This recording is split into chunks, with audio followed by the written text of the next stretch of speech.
What's up, you guys? This is Zen. We are Wrestle Buddy, joined here today by Jimmy, and this is me doing the intro for the first time in absolutely amazing lighting. And yeah, it's gonna be a car crash. So I'll be taking the lead on this one, kind of just going through what happened this week. This is our weekly roundup. Jimmy, how are you doing? Yeah, until Handy show. I hope he shows up soon. I'm good, man. I'm good. I have good lighting, so at least you guys have something to look at as opposed to that over there. Yeah, as opposed to that. Yeah, that's how we're referring to me now. That. So on the agenda, first off, earlier this week, WWE released quite a few NXT superstars, and some of them came as shockers, didn't they, Jimmy? Listen to it, like Dexter Loomis, Harlan, Dakota Kai. Like I was sitting there, and the releases start coming in. I was like, some of them I expected, right? But some of them was like, okay, this is pretty much Vince going through the Triple H NXT list, the black and gold list, and he's like, okay, cut him off, cut this person off, cut her off, and this. So yeah, some of them were pure shock. Harlan was a shocker for me because I was like, Parker Boudreaux, this is their next quote unquote Brock Lesnar. Yeah. Could they go through with this guy? But yeah, what were your thoughts on it? So Dakota and Bivens were a shocker to me at first, but then the news came out like, hey, they weren't even going to re-sign, and I guess their contracts were, I don't know when their contracts are coming up, but if they're not going to re-sign, then there's really no need to keep them on and invest in them and let them go on and start their next chapter in their life. So after that, it was like, okay, that's not a shocker. Harlan, I don't want to say it wasn't a shocker because, I mean, he's still young. But if you look at all the people from the class he came in with, they're all kind of excelling on the show. I haven't watched much NXT lately, and what I saw of him in the two matches I did see him in, they were very generic and basic. He wasn't really doing anything. It was kind of just like manhandle, choke. That's it. And it's like so. And they said he hadn't progressed in the way they expected him to or anticipated he would. So again, if it's not going to turn out, why keep him on and string him along and essentially take time away from people who are ready for that spot? Just go off, do your thing. If you get better and you want to come back, let's see if it works again. But as of right now, it's just not working. Let's see. And then Dexter Loomis, it didn't surprise me. I'm surprised it hadn't happened sooner. I feel like he's had a ceiling since he got there. He does not fit in 2.0 at all. And then if he went to the main roster, what are you really going to do with him? You're going to repack him? Like, I just don't know what you do with him. So I think he's a guy that's going to be much better off away from WWE. So honestly, it's good for all of them, in my opinion, because I don't know about the other ones because I don't remember the names. I don't think any of them were anything significant as far as the show goes. But the four that got released, I think they're just going to go off and do much better things, and they'll be better off. So I'm not like sad for them. I'm not really shocked. I don't think it's going to hurt WWE in any way, NXT in any way. I think it was just mutual. I don't want to say mutual, but it's a parting that's going to be beneficial. So that's my thoughts. I don't think it was that big of a deal. Yeah, but I still feel like there's a lot that could have been done with some of them. Like with Bivens, I was expecting him to, because the Diamond Mine was something that I was really engaged in, especially with Roddy Strong as when he was a cruiserweight champion, and they were kind of something that could be translated onto the main roster, because now the main roster is also kind of heading towards this faction-based wars going ahead. Like you have Edge with his own thing, the New Day and the Bloodline are already there. So it might be a bit too soon with this, but where do you see these people ending up, like namely Dakota Kai, Dexter Loomis, and Bivens? I think I don't know anything about Stardom, but from what I've heard, there your lights are on. There's my power's back. From what I've heard, I feel like I can't say I feel like it, but from what I've heard, I think Dakota Kai might go to Stardom, and that would be where she could flourish. I don't know about. Because everyone's automatic, go to AEW. No, I don't think so.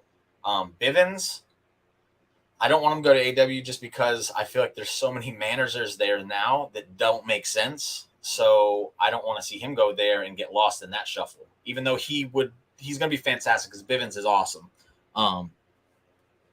Yeah, David just said Bivens turned down a spot to be with Omos, which would have been an incredible pairing. I personally wanted to see Bivens with Ricochet because I think that could help Ricochet become something bigger. But Bivens is just such a natural, like, funny person. He's going to flourish wherever he goes. I don't want to be AEW, though, because I don't think that he's going to go to AEW. I don't think he would get the spotlight that he deserves because he is that good. He's that funny. Dexter Lumis, probably back to Impact. As David also said, he was really good in Impact. So why not just go back? And Impact is flourishing right now anyway. So the more the merrier. Help that get them back on their feet. Harland, I don't know. Does he even continue the wrestling thing? I don't know. Because he was just so green and we didn't see enough of him to make a fair assessment of what he's capable of and what he can go do after WWE life at WWE. So, Persia Parada was the one I completely forgot. Yeah. That was kind of surprising to me because, she was involved in things and she looked like she was getting better from the little bit I've seen of her. So I don't really know why they would do that, but I can see Persia Parada ending up in AEW. That's the one I can say. I definitely see her ending up in AEW. Yeah. You know what? Personally, I feel like Dakota Kai is someone I can see going to AEW, although I personally wouldn't want her to, because the women's division is already too saturated, and it isn't an issue anymore of the fact that they don't have enough star power. Like AEW has star power in their women's division. They aren't just booking it well. Like that's the problem. Like Tony Khan needs to avoid giving them that death slot at the point in the show where everyone's all right, tired out, and then you need a refresher before you head towards the main event. But anyways, moving on to the next agenda on the list. Andy still hasn't joined us, so the car crash still continues. The scrap plans for the unified title match at Backlash. Apparently, it seemed like they were heading for Nakamura versus Roman Reigns originally, but now there isn't a match. There's two titles, there's two world championships in WWE right now, and none of them are being defended at Backlash, unless I'm wrong and some change happened in the past couple of days. No, it didn't. Yes. Yeah. So it's now a tag team match. We got a 6-man. What are your thoughts on that, Jim? Yeah. So, I don't want to say they've scrapped the plans to unify them. I think what they're doing, Roman got hurt, so they're having that was the rumor, and it seems like that could be the case because how do you disguise Roman's injury? You put him in a multi-man match where he doesn't have to do any heavy lifting. So I feel like the unification might be getting pushed off a little bit just so they get Roman on the pay-per-view. They can get him in a high-profile match. And at the same time, you can kind of prolong the RK Bro Uso storyline. Because the way it's looking is that Randy, with the promos and everything, it looks like Randy will be getting a shot at Roman here during the summer. I think that's a great stadium main event. He's wrestling on house shows, so Roman isn't hurt. I don't know what the plan is then. David's saying that he wrestles on house shows, so I don't know. Yeah. I think if anything, like I was just saying, Roman and Randy as a main event you can put at a stadium show. I think that's just their way of kind of getting that involved. I don't know. It's weird that they would scrap it because I was fully behind the idea of unifying the tag titles. There's no reason to have two of them. There's not enough tag teams on both shows. It's dumb to have two. They should treat it like the women's tag titles, in my opinion, and just have the champion go from show to show and challenge the teams. That way the tag teams can be more involved away from the titles and the contenders can get built up. So I don't know. If they're pushing it off, awesome. If they're not, shame on WWE because that was a good move. Yeah, but here's the thing, and it really bugs me as well that the issue many people foresaw before WrestleMania was when you put two titles on one guy, what's next? And I mean, I think the biggest fear has been materialized right here at Backlash because none of the men's world championships are now being defended. Let's say Like you had one title on someone else, and you had the Universal title on Roman, right? The WWE Championship still could have been dependent on Backlash, and that could have given it that appeal. But now you have a premium live event, and there isn't a men's World Championship match on the card, which kind of brings down the significance of the card itself. I feel like, because let's say, for example, like Cody right now is being primed as kind of the main star on Raw. The main So star. He definitely yeah, is. Yeah. yeah, he definitely, yeah. So if, let's say, the Russ, WWE Championship was on Raw, so you could have had that match there, which could have been pretty amazing. I don't know what the plan is. I'm not gonna jump the gun and say it was a dumb decision to put on Roman. I wasn't a fan of it, but if there's a plan and something comes out of it, then I don't want to be the guy that has to go back and say, "Well, I was wrong." I like to see how things plan out. And I know a lot of people are like, "Yeah, that never works." It does. It does pan out sometimes. Sometimes it doesn't. I'm not gonna say it does every time. But sometimes it's perfect example is Bianca and Becky. Everyone said Bianca was buried. Storyline played out. Now look at Bianca.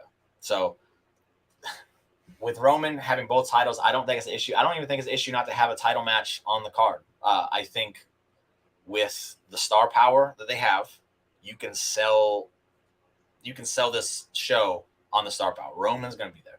Roman's going to be in a match with Drew McIntyre, which is something that people have been waiting for a long time. You're going to get a snippet of that. You have RK Bro and Usos involved in that same match. You have Cody again.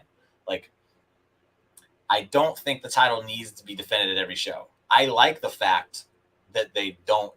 I like it when the title isn't defended as much, because it should be treated as like an event. And Roman has gotten himself to the point where if he's defending that title, it's an event. He's reaching that level. So I kind of get what you're saying, whereas unifying them takes away from something, but at the same time, it also makes something more prestigious. And when the moment comes for Roman to drop one or both, I don't know, it's going to be it's going to be something that people are talking about for a good amount of time. They're going to be like, oh my goodness. And maybe I'm going to be a little fanboy right now, since Randy and Riddle are involved in this storyline at this point.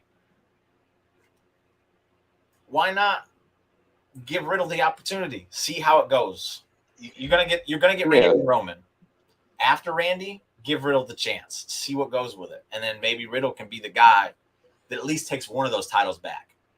I'd love to see that, to be fair, because so here's the thing: like you have two challengers right now being primed for Roman. You have Drew, you have Randy, and to some extent you have Nakamura as well, because it's like they just dropped that out of nowhere. So you have, after Backlash, you have, I think, Money in the Bank and SummerSlam, and there's one unannounced premium live event in the summer or like after SummerSlam.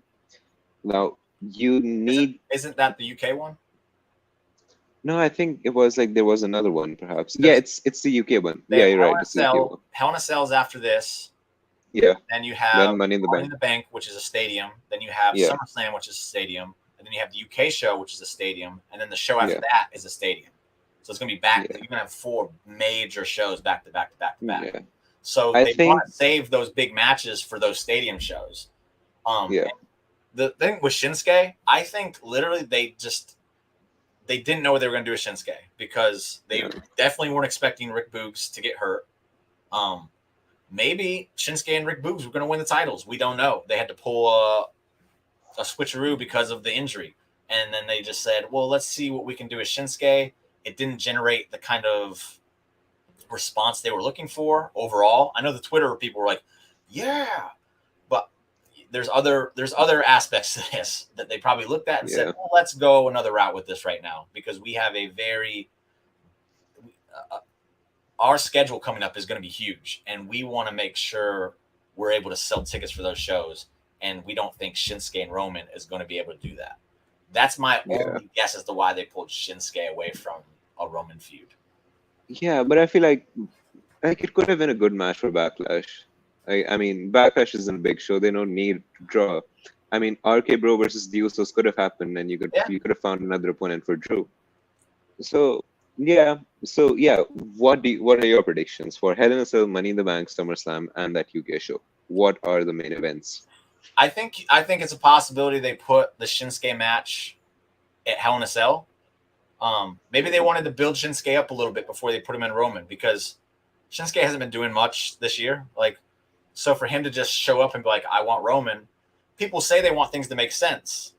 That doesn't make sense. Shinsuke Hmm. has to be built up for something like that. So I think that could be a Hell in a Cell. I think Randy Roman is a Money in the Bank Two main. timer. I I think. definitely think so. Um, from there, I don't know because I don't I know. think they run it back. They run it back for SummerSlam as well. I don't think you do two stadium main events. I don't think they do that. I think you could possibly throw Riddle in there in a three-way. I don't know. Um, Yeah. With all the moving parts, you know, you have people returning. You have John Cena. People talking about John Cena coming back. Brock Lesnar's looming. You know he's going to come back eventually. So with additions, I don't know how that affects other people, and I don't want to. Here's an idea. Here's an idea. Uh, no, doesn't involve Eddie Kingston yet. So you have Orton versus Roman at SummerSlam, let's say, and you're kind of priming Riddle to be the one who takes at least one of the titles off Roman. So you give Riddle Brock Lesnar at SummerSlam, and you have Riddle go over Brock Lesnar at SummerSlam. I'll tell you why Yeah, that's not going to happen. I'll tell you exactly why it's not going to happen. go ahead. I went to the panel with RK Bro at WrestleMania. My Yeah. son asked the question, Brock or Goldberg, and he basically said he picked Goldberg because Brock ain't cool with him. Until Brock's cool with him, the match ain't going to happen. So we aren't going to get rid of Brock anytime soon. Yeah, maybe Riddle versus John Cena. I mean, John Cena could take that loss. Yeah, absolutely. Davis said Shinsuke used to put on excellent matches in NXT and New Japan. If they gave Roman one of those matches, he would look good coming out of the match. Absolutely. I'm not saying Shinsuke Roman wouldn't be a good match. I just think if people want things to make sense, there has to be a build behind Shinsuke before he gets thrust into an opponent for Roman. In no way are we going to believe that Shinsuke is going to beat Roman, but at least we want to be able to think he's going to put up a good fight. From what I've seen of Shinsuke this year, nothing tells me that he's going to put up a fight against Roman. It's just going to be a slaughter, and we don't want that. So if you did Randy and Roman at SummerSlam, what's your main event, Money in the Bank? Because you have to have a big one. Yeah, fair enough. But yeah, I run Lesnar versus Roman back. Shut up. If we never see that match again, I'll be happy. I'll be so happy.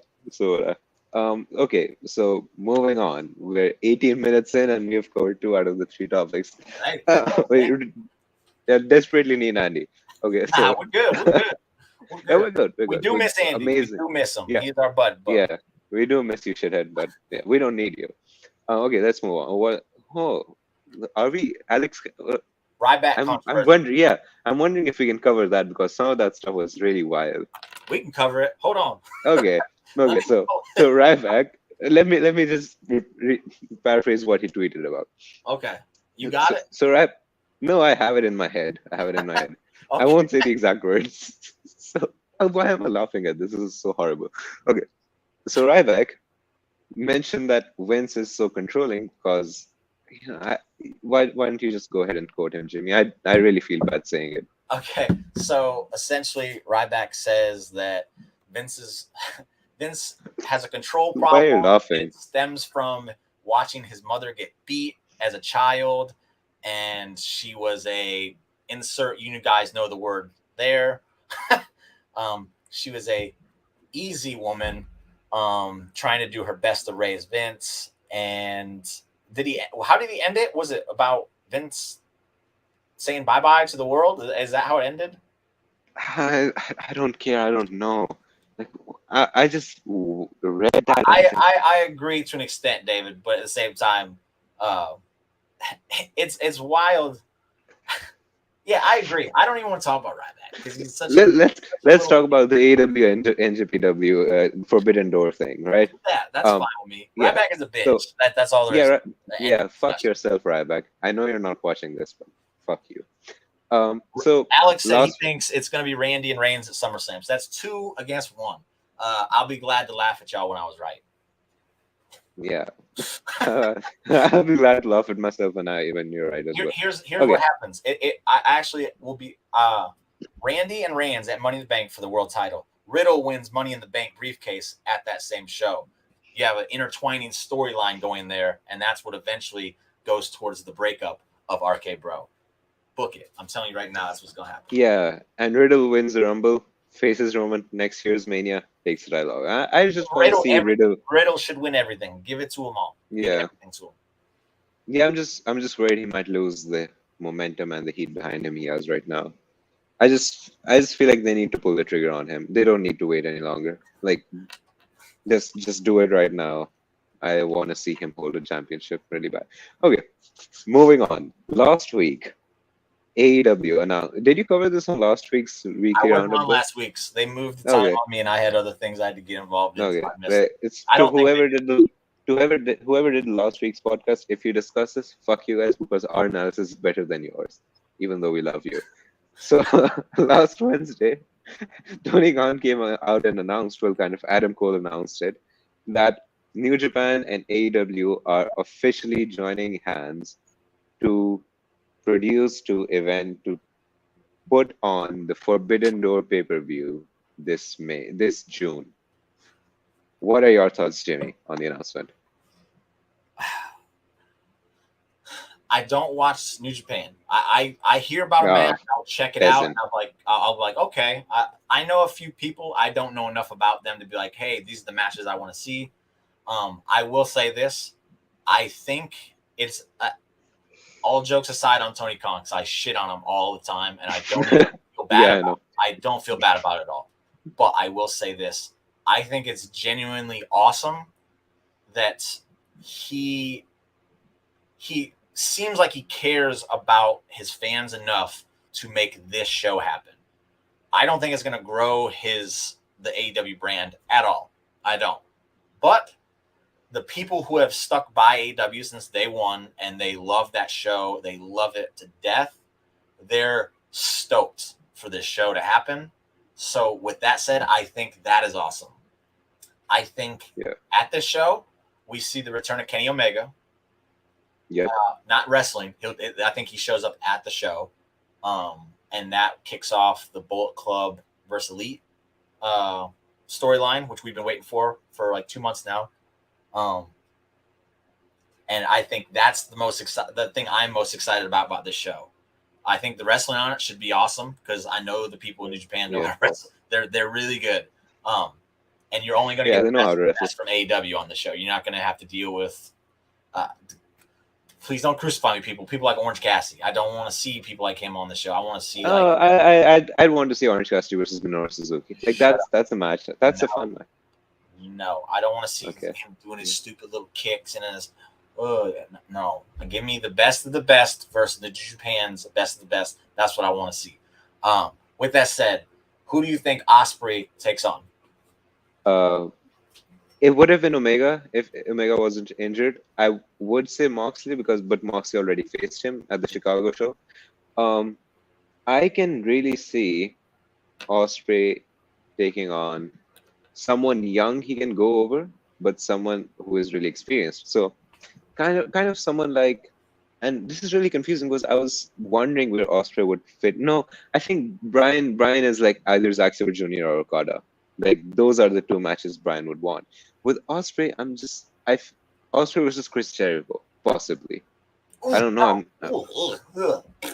No, like I don't know. Like, Ospreay versus Alex said Brian. Oh yeah, you touched on that.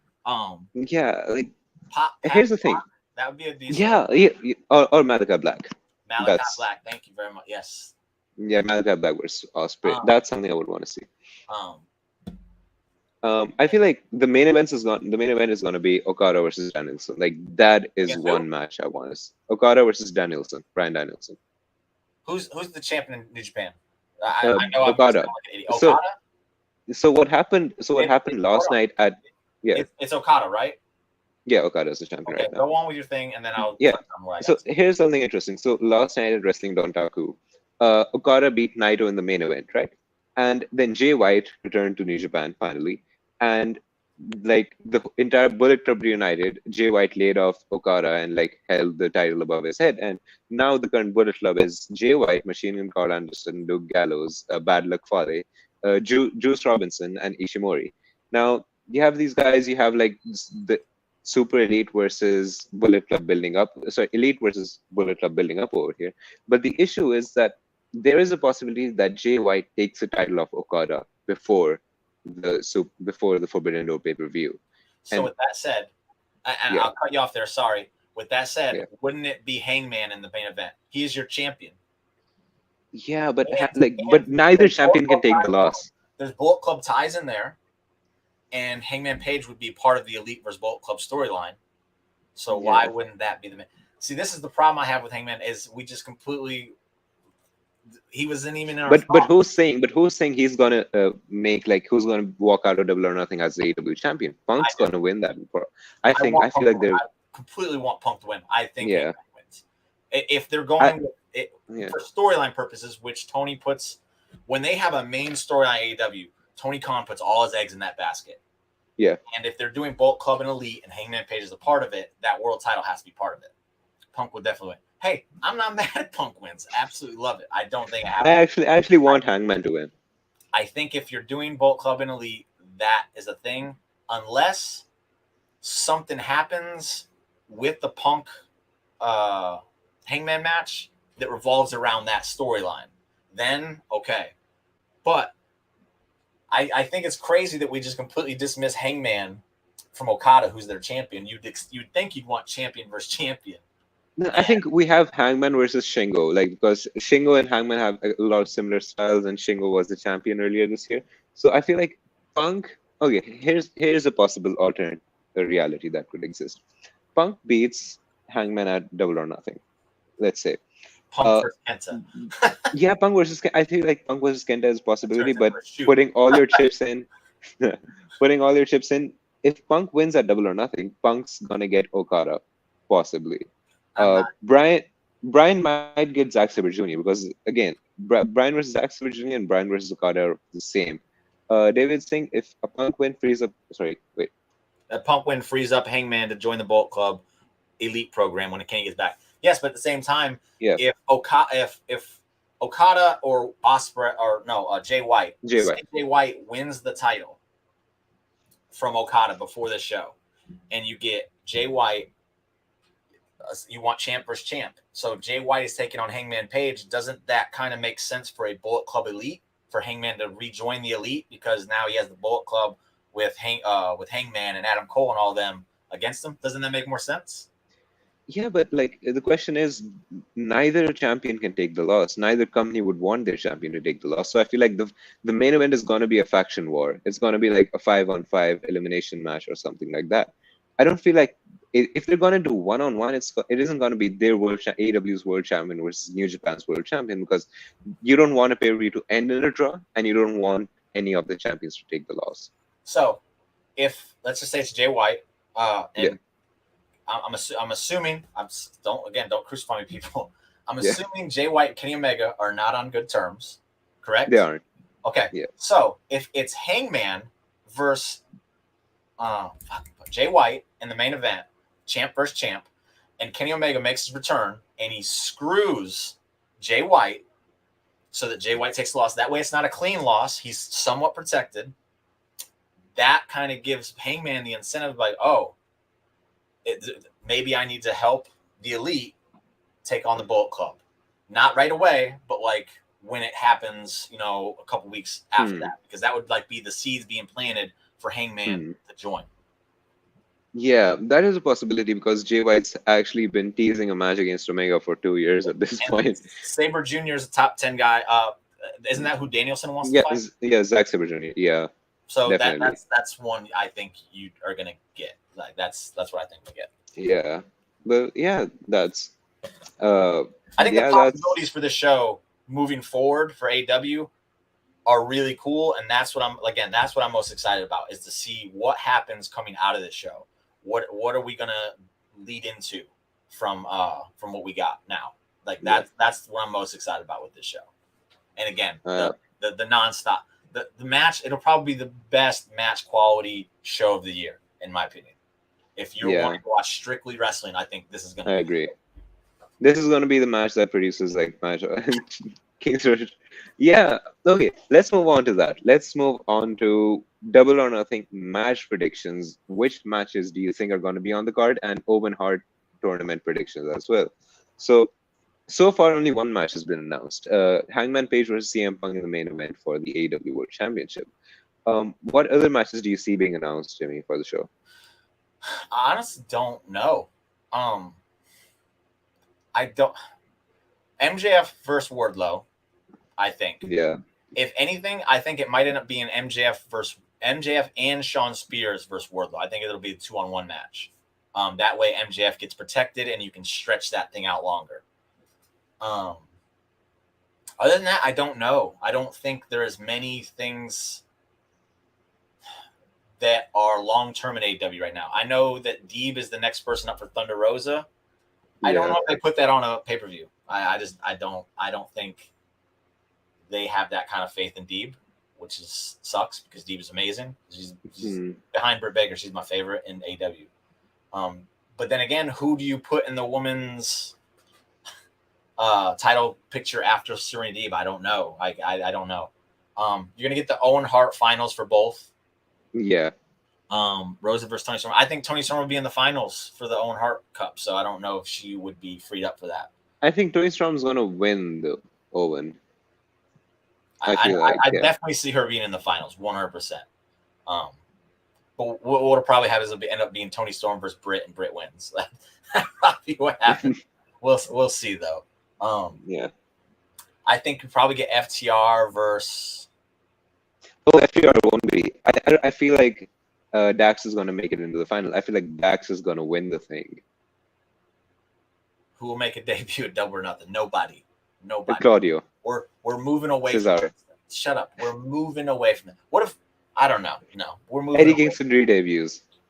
So we're gonna get the Jericho Appreciation Society versus Eddie Kingston, Santana Ortiz. Yeah, but here's the thing. Maybe they could be in Blood and Guts before 2 weeks prior to Double or Nothing. Okay.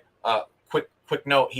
David says Britt doesn't need the win. You're right. She doesn't need the win. But I've noticed what they do in AEW, and you can shit on me all you want about this. I don't really care.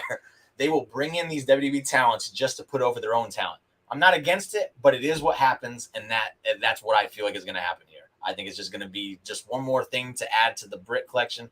And I'm a Britt fan, so I'm not like shitting on her.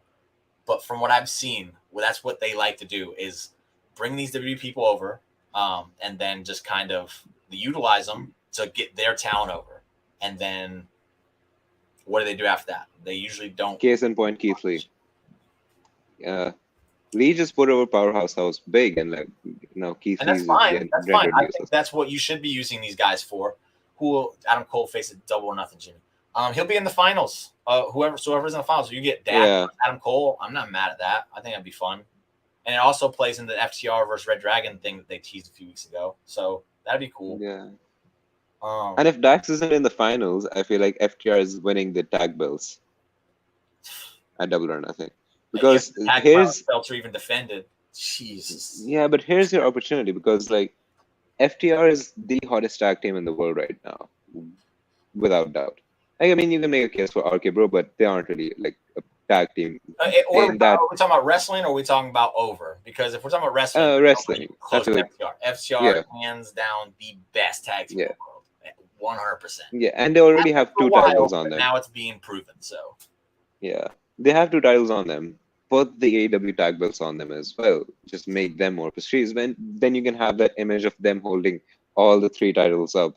And yeah, that's something that AEW just captures these moments. The only issue I see with that is that FTR is babyfaces now. Jurassic Express is babyfaces right now. I don't see that working. I don't even know if Jurassic Express keeps those titles going into Double or Nothing. I don't even know if they're the champs. They started teasing Christian Cage turning on them. Yeah, I feel like Cage is going to cost them the belts on the road to Double or Nothing. Hookhausen versus Gun Club. That could be a possibility. I don't like the pairing of Hook and Danhausen, but maybe. What did he just say? What's that?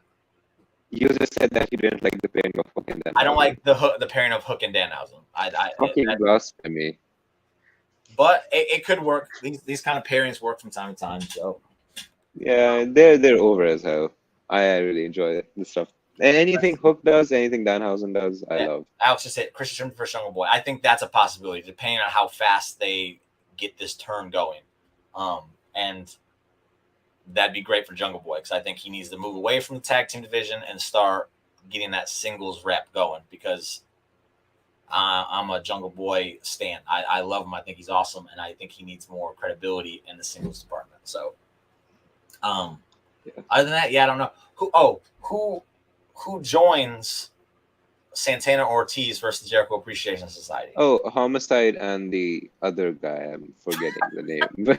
Other guy. Other guy. Look, I'm not really good with these Impact people per se, but yeah, Homicide's one of them, and then there's another person who used to tag with Eddie Kingston. Don't really recall who it is, because my Eddie Kingston knowledge might not be as good as people might think.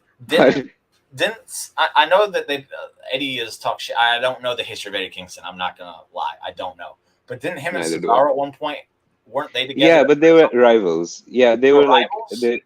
they're currently rivals. Okay. But like, I think it's Homicide and the other guy. I just don't know what the other guy's name is. If anyone in the comment section can explain who the other guy is. I brought it up because Claudio keeps coming up. I will say this. I think Claudio was listening to Jim Cornette, because Jim Cornette said... Hernandez. Okay. Hernandez. Thank you, Alex. Jim Cornette said Claudio needs to stay away for about 6 months before he comes back. That way people forget him. And then when he comes back, it'll be like, oh, this is a surprise, as opposed to he was on the show, then 2 weeks later he's on another show. It's not a big surprise. It's like, we just saw you. It's not a big deal. So I think he listened, and I think that's what he's doing. That's why we haven't heard anything from him or seen him. I think so that so all the Claudio talk, I think it's not happening anytime soon. Yeah, he left late February, right? Yeah. Wasn't it after WrestleMania? No. I think there were rumors that he's going to be there at Revolution. Okay. And Revolution was March 9th. That's right. Yeah. Okay. Moving on to the next topic. So Royal Rumble's around the corner, isn't it? Matt Riddle. Riddle, same here. Look, we're going to talk about whatever we want to talk about. What do you want to talk about, Jim? I thought I had an idea, but it slipped my mind. Hold on. Let me think real quick. Yeah.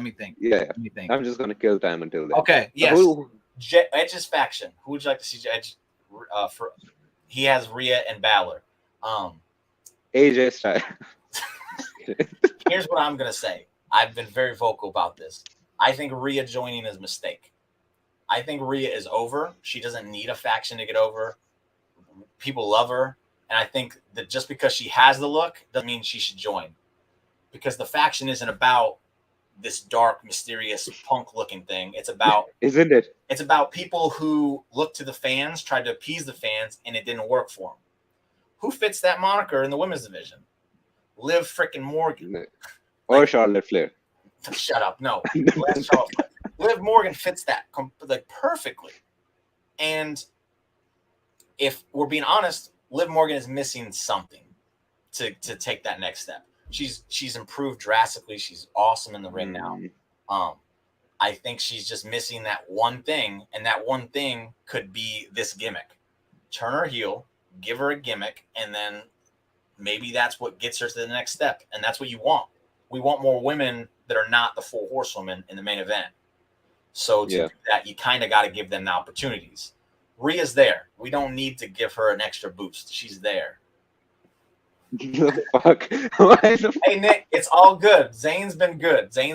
He took the reins, and he's been good, Nick. With no slander on him today. Thanks, Jimmy.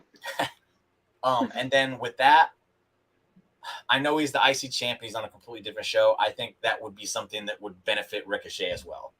I think Liv Morgan and Ricochet joining it gives you people in each division. You could have a world title contender. You could have a tag team with Damian and Ricochet, which would be interesting because you have Big Brute, you have Quick Flippy Guy, and then you have Liv Morgan in the women's division. I think that works. And at the same time, it's not just about putting these names in to make the faction the biggest, craziest thing ever. It's about helping talent that needs help getting over. And they and again, Ricochet's a guy who's been a face this whole time, and he hasn't truly worked for him as far as getting over. So piss on the fans, join Edge's faction, get over that way. Yeah, I kind of have a pitch for that idea. Like, imagine like Edge's. Before we go, sorry, David talks. He's saying they would have broken up the tag team to turn Ripley heel and also Liv. We don't have to say Ripley's heel. I don't think just because she turned on Liv that she's the heel. I think they could completely twist this whole thing. Rhea could come back to Liv and say, look, I let my emotions get the best of me. I apologize. I want to make this work. Liv can say yes and then turn on Rhea. Problem fixed. And it's not like crazy. That's not overbooked or anything. That's like that's a story that played out.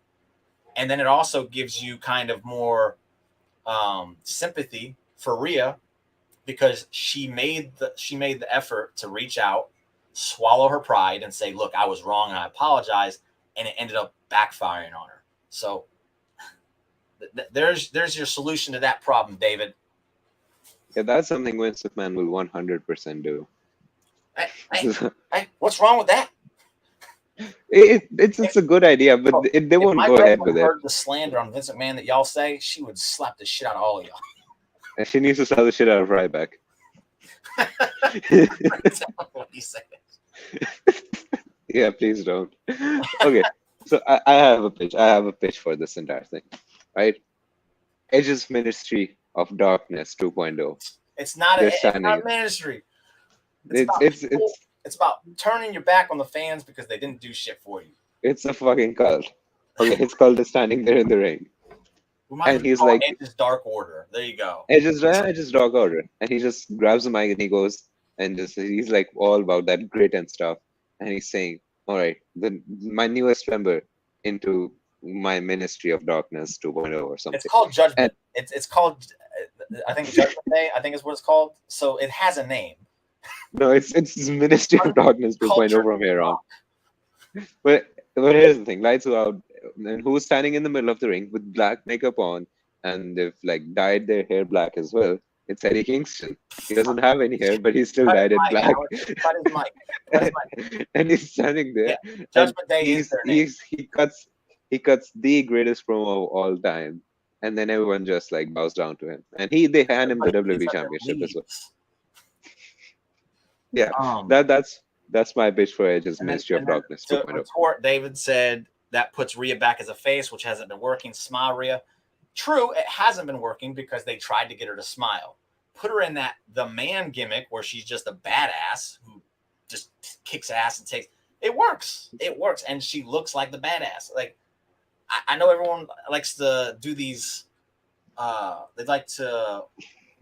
What is the word I'm looking for here?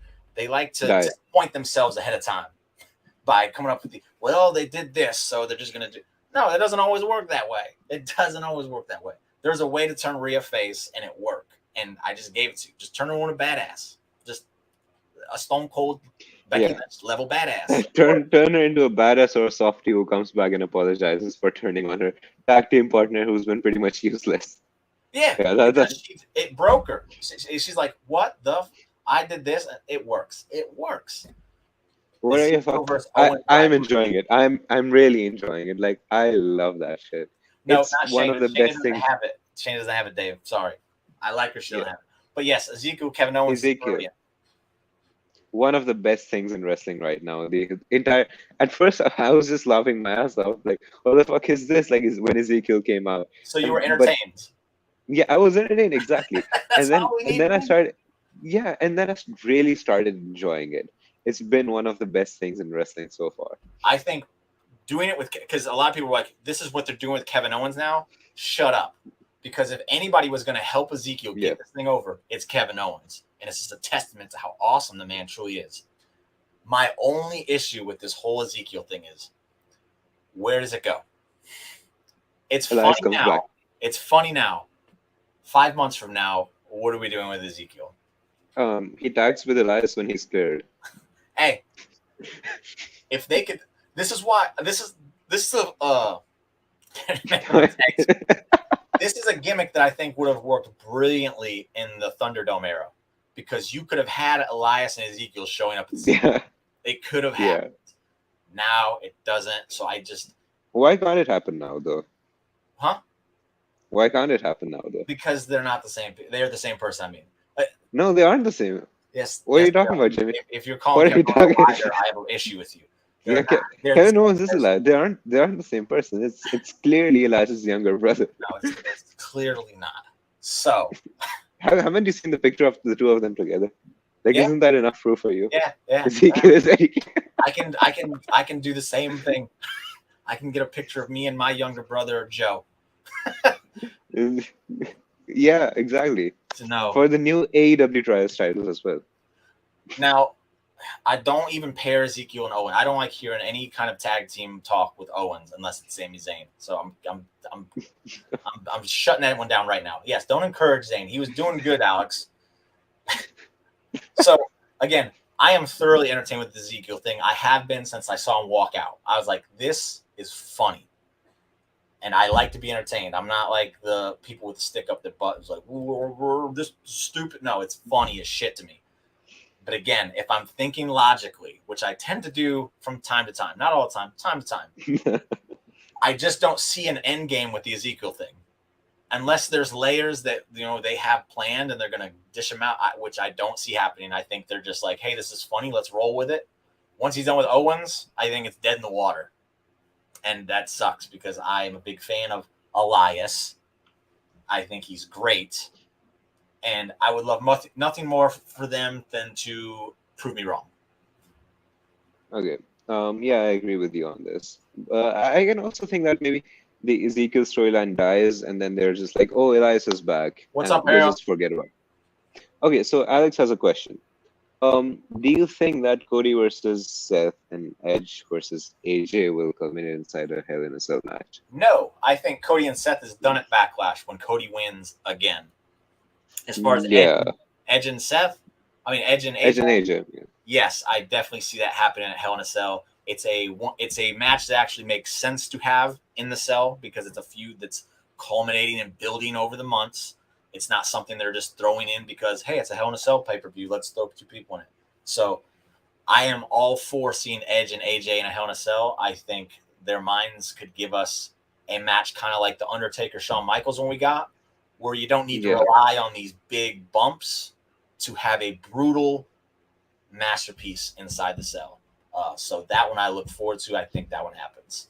And here's my gripe, and like I might get a lot of shit on this as well, but I just don't really like Hell in a Cell being a pay-per-view, or No. like I just want it to happen once every 2 or 3 years. It's like it's a special occasion, yeah. Everybody's agrees with you on that one. Like nobody wants to see this pay-per-view.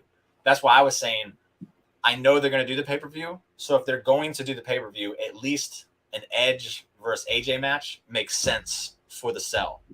Yeah. Whereas, previous years they're like, hey, let's put Randy and Jeff in it because right now they don't like each other and it's just thrown together. That's dumb. And that's why the Hell in a Cell pay-per-view has killed the match itself for me. But when you get a feud like this one, it makes sense. You do it. But yeah, the pay-per-view, scrap it. We don't need to see this every year. We don't need to. Rock on. Yeah, but even if the pay-per-view stays, like, can we at least limit it to one cell match per card? Because there's only so many spots you can do and not repeat in the same night with a Hell in a Cell. I like the idea of women getting a chance in it. Yeah, I agree. They have to build up a feud for it because I'll say this: Bayley versus Sasha. The last few Hell in a Cell pay-per-views we've had, the women have had better matches inside than the men have. Yeah. Becky versus Sasha was awesome. Sasha versus Bayley was awesome. Did we get Bayley versus Bianca? Wasn't that in the cell? Bayley versus Bianca? That didn't happen because she got hurt. No, that didn't happen because she got hurt. Yeah, Becky versus Bianca in the cell. That one makes sense. So give it to me. Like, yeah, I'm all for the Hell in a Cell pay-per-view as long as they're building feuds to make the matches make sense. They tend to not do that though. So yes, it should be for a blood feud. But I think an Edge versus AJ is creeping up on that based on how the mind games are working. And I think a Becky versus Bianca totally makes sense. Becky builds herself back up. She says, I'm coming back for my baby. Becky versus Bianca, and then Bianca gets the final win over Becky, and then they both go their separate ways. Yeah, that sounds. Yeah, here's the thing. Like, even if it's a women's match, like even if it's one match per pay-per-view, I feel like sometimes you just have to go with what's the hottest feud, like what's the best feud you have right now. And the best feud you have right now, thank you. You sound like a bot right now. So I'm going to go ahead and pull the plug on this one. I think we covered a lot. So for the people who joined us, I would like to say thank you. We completely just pulled this one out of our ass. We had no Alex directed us a little bit, but we had Andy's usually the one that keeps this thing in control. Zane did a fine job. I chipped in when I could, and I think this was one of the more fun shows we've actually had. I wish Andy was here with us to enjoy it with us. Same with Cy and Nick. Sorry you guys couldn't join this week. Yeah, fuck you guys. No. Cy and Nick and Andy are all good people. So with that said, thank you guys for joining. If you're not checking out our stuff on the YouTube, we got interviews. We got the what are they called? The quizzes. I'm lost now. We got the quizzes. We got the interviews with Wrestle Buddies. We have the podcast. Yeah, the podcast, which you're currently watching. The interviews with the Wrestle Buddies are awesome. If you haven't watched them, I strongly suggest you do it. And hopefully that turns into something where we can start interviewing the fans that are, subscribe. There you go. Yeah. And here's the thing as well, like, just go watch those interviews with Wrestle Buddies just so you can learn why these people are such massive virgins. Yes. Shut up. Why they're such massive, awesome wrestling fans. I fixed it for them. Hopefully it transitions though to where we can start interviewing fans that like enjoy the show, and you can be a part of the rest. That's the whole thing, is and give us an experience that you guys can be involved with. We have one that got postponed. It's with Dan from Chin Swag. I think that's going to happen sometime later this week. Yeah, fuck you, Dan. I will be next weekend, so you don't want to miss that. I'm going to be awesome. That's all I'm going to say. So with that said, do you have anything else to say, Zane? Nothing. He's done. His internet went to shit. We're done. We're going back on the Zane's little shit rant. And it is next weekend, Andrew. So, yeah, get ready for that. It's going to be awesome. I can't wait. I wanted to be the first. I didn't get a chance to. So, this weekend. But with that said, make sure you check out Dan's too. Dan is a very a good cat. Like he's more knowledgeable. Not be a virgin for long. He's gonna give you the stuff of that's not WWE. So if that's your forte, you definitely want to check out Dan. And yeah, I'm done. You can do the sign off or whatever. Yeah. So just subscribe, sucker. Yeah. Also, thank you everyone for tuning in. This was amazing to me. I really enjoyed it. I knew we didn't have much material to work with, but it was really fun. And thank you everyone for watching. Find Jimmy over at Jimmy Baby on Twitter. Find me at ZenPW because I really need some followers to build up some street cred. Yeah, that's what I'm going to definitely be following Zane, because Zane isn't the little shit that we make him out to be. We just like and I tweet every once in a while, so that's a bonus point as well. See you around, everyone. Take care. Goodbye. Boom, boom. I'm not even doing this.